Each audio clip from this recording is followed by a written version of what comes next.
Mega 9 TV. Bharat సుదీర్ఘ స్నేహితుడైన Russia అధ్యక్షుడు వ్లాదిమిర్ పుతిన్ మన దేశ గడ్డపై అడుగుపెట్టారు. ఆయన ఓ ప్రత్యేక విమానంలో భారత్కు చేరుకున్నారు.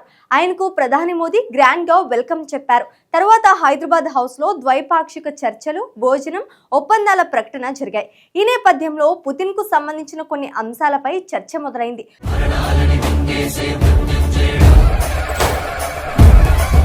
ముందుగా ఆయన ప్రయాణించే స్పెషల్ విమానం, దీని పేరు IL-96-3000 PUE. దీన్ని ఆకాశంలో ఎగిరే కోట అని అంటారు.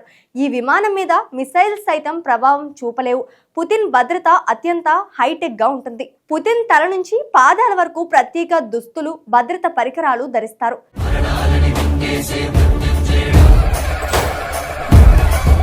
పుతిన్ ప్రయాణించే IL-96-3000 PUE విమానం అత్యంత శక్తివంతమైన భద్రతా వ్యవస్థలతో తయారైంది. ఇది అమెరికా మాజీ అధ్యక్షుడు డొనాల్డ్ ట్రంప్ వాడే ఎయిర్ ఫోర్స్ 1 తో సమానంగా ఉంటుంది. ఇవి రెండూ కూడా ఆకాశంలో ఎగిరే మిలిటరీ హెడ్ క్వార్టర్ లాగానే పనిచేస్తాయి. పుతిన్ వాడే ఓరస్ సెనాట్ కార్ సైతం ప్రపంచంలోనే అత్యంత సురక్షిత కార్లలో ఒకటి. ఆ కారును కూడా రష్యా నుంచి పుతిన్ బృందం ఢిల్లీకి తీసుకొస్తోంది.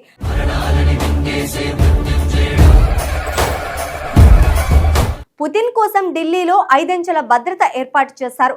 ఆయన వద్ద ఎప్పుడూ సొంతంగా 4 భద్రతా టీంలు ఉంటాయి. ఆధునిక ఆయుధాలతో ఉన్న బాడీ గార్డులు, డమ్మీ పుతిన్ వడ్డించే ఆహారాన్ని ముందుగా పరీక్షించే గార్డులు ఉంటారు. ఢిల్లీలో బాహ్య భద్రతను NSG కమాండోలు చూసుకుంటారు.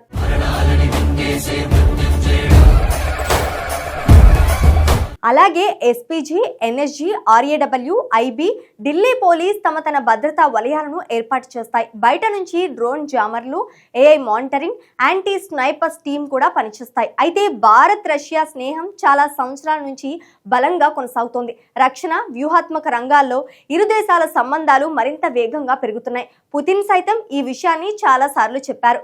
భారత్ కు రష్యా నుంచి మరిన్ని S-400 క్షిపణి రక్షణ వ్యవస్థలు కొనుగోలు చేసే అవకాశంపై కూడా చర్చలు జరిగే అవకాశం ఉంది.